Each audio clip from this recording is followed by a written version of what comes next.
Welcome back to Living Green and Living Smart. This is George, your host for the show, and in today's episode we will be talking about the AeroGarden top 5 most asked questions. I'll just briefly go over the questions on what we're going to cover. Number 1, mold in my pod, what to do? Number 2, lighting.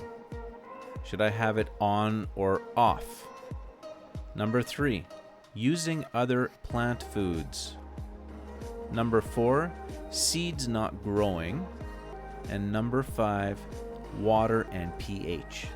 Stay tuned as we go right into these questions and give you some answers. Okay, so number 1 question, mold in my pod. Well, some people don't know what to do. They freak out and they want to terminate. They're like, oh my God, now what do I do? This stuff is starting to form under this cap and I'm not going to start seeing this thing grow because it's just covered with this light, fluffy stuff. What do I do? Do I just chuck it out and start a new one?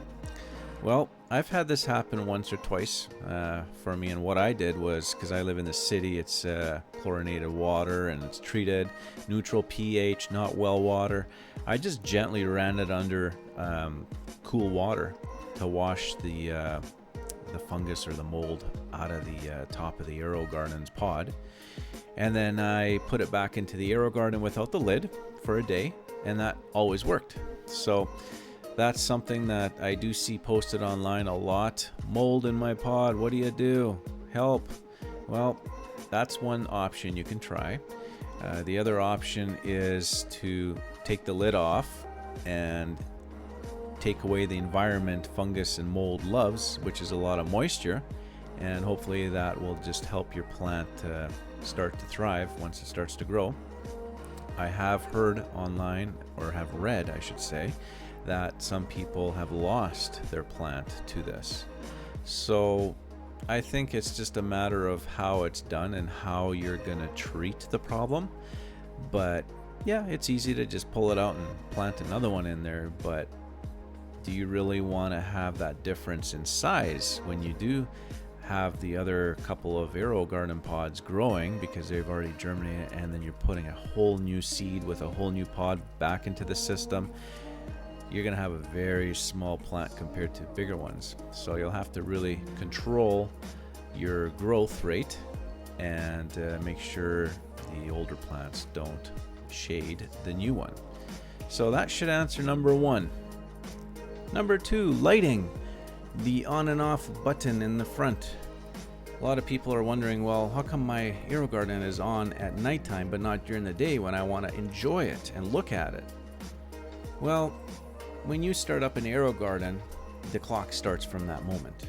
So if you're doing it, for example, in the middle of the night, 3 o'clock in the morning, your AeroGarden will start to turn on at 3 o'clock in the morning for the next X amount of time until you press the nutrition button again that you fed it. So the clock ticks from the moment you open the box, you set it up, and it starts up. So if 10 o'clock is when you set it up, you'll have it on for 12 hours from 10 o'clock. And that's how you get during the daytime.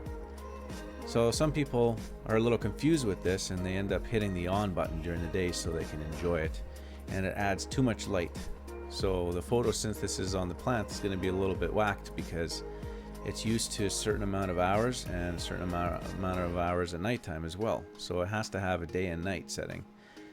So that should pretty much answer number 2 on why it's on at weird hours and why can't it be on during the daytime when I want to look at it, or why isn't it on at the same time as the sun should be getting up. You can actually have this in reverse clocks, so you can have it on all night as a night light. Some people do, and during the daytime it's off. So it's up to you how you run it, but that should answer number 2. And number 3, other plant food, nutrition. Okay, some people are wondering, hey, well, I could go to the store and buy this big thing of nutrition to grow huge tomatoes, and that's all I need. I don't need anything else. Well, it's up to you. I mean, if you're comfortable going outside the box, that's on you.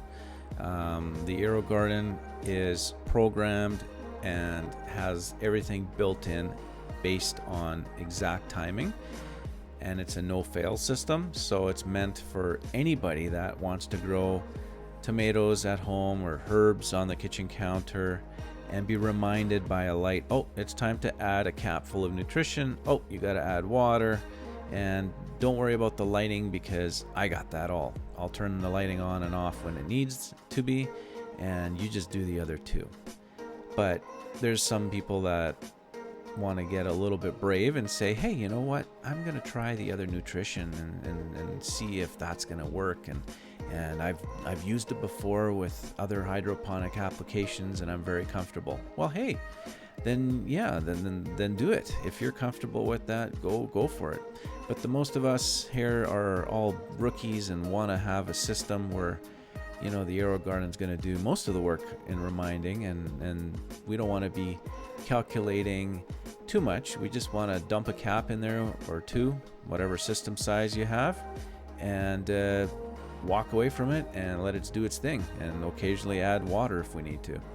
So, you know, adding other plant foods, well, if you want to go outside that box, go for it. But I recommend sticking with the Miracle-Gro plant food that comes with the system.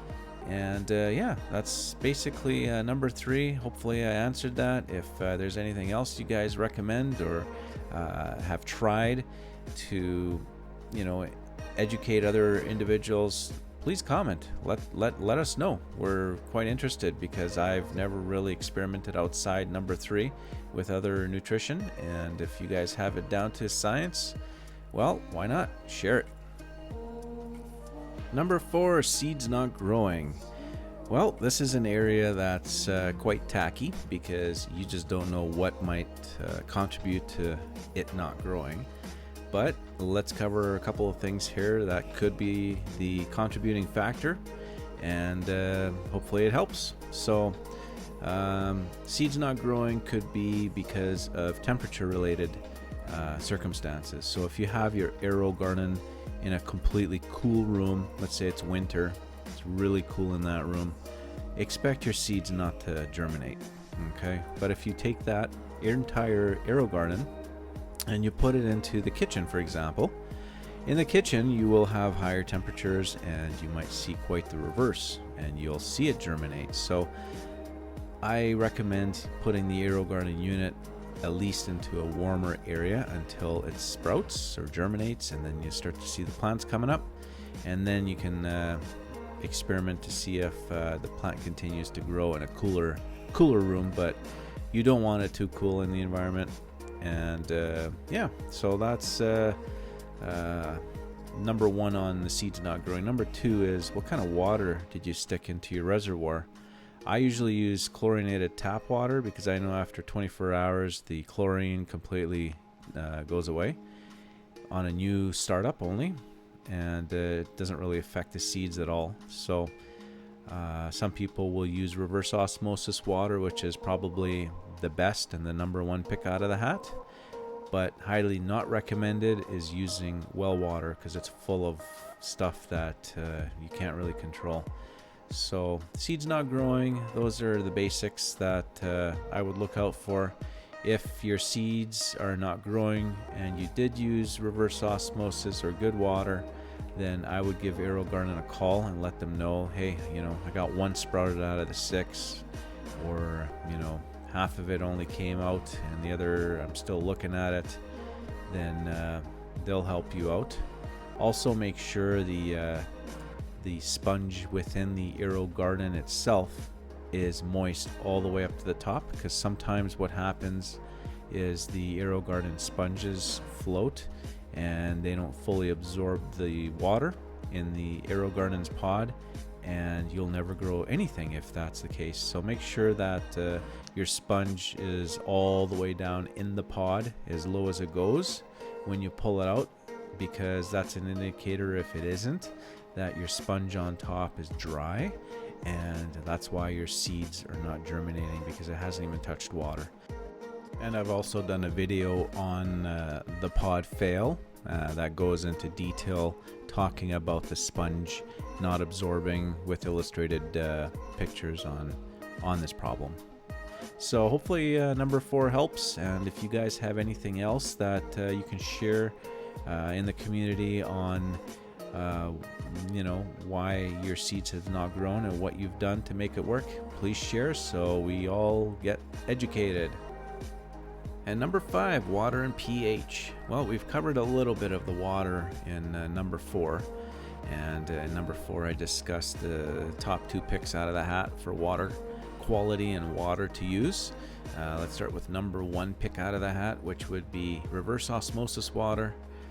If you want a no-fail, 100% guarantee on the type of water, that's the water I would go with. Number 2 that I usually use is city water. I do know that it's chlorinated, but after 24 hours, it's safe to use when you start up a brand new AeroGarden. And those are the 2 things for water you need to follow. And if you follow those 2 things, your pH is not relevant. We're talking about a home unit, not a commercial system where pH is always measured on an hourly or even daily basis. pH, if you put the waters in I just talked to you about, I wouldn't even check it. Alright, so pH is irrelevant. Stay away from it. For an AeroGarden unit, this unit is meant to be used by anybody, and the least thing you want to do is monitoring a pH, because the whole system is meant to be pretty much easy to use, user friendly, and you don't need to worry about pH. pH is only used for commercial growers where they're at a certain stage of growth. For example, the final stages of beef huge tomatoes, where they require a little extra nutrition source, and sometimes you need to bump up the pH just to get that source absorbed more. So I wouldn't really worry about it, because these units here are quite balanced, and hopefully that answers that question. But if you guys have any other comments and things you want to share on number 5, go ahead. We're listening. We're always interested to learn a little bit more and see what you guys done. And that's it for the top 5 most asked AeroGarden questions in this episode. If you guys enjoyed this video, please let me know in the comments. If there's any other comments or questions you guys have, or want to see some future episodes with specific questions that you're looking answers for, please let me know. I'm always looking for content. And if you guys haven't subscribed yet, please hit the subscribe button to stay tuned with future episodes. Hit the bell icon so that you guys are aware of the uploaded video as soon as it goes viral. The other thing is, if you guys go onto Facebook, check out the Living Green, Living Smart page, as well as the AeroGarden Network group. And hopefully we catch you all on there, and we can continue sharing the knowledge. And hopefully you guys enjoyed getting the answers for the most common questions, and hope to see you guys online, and see you guys on the next one.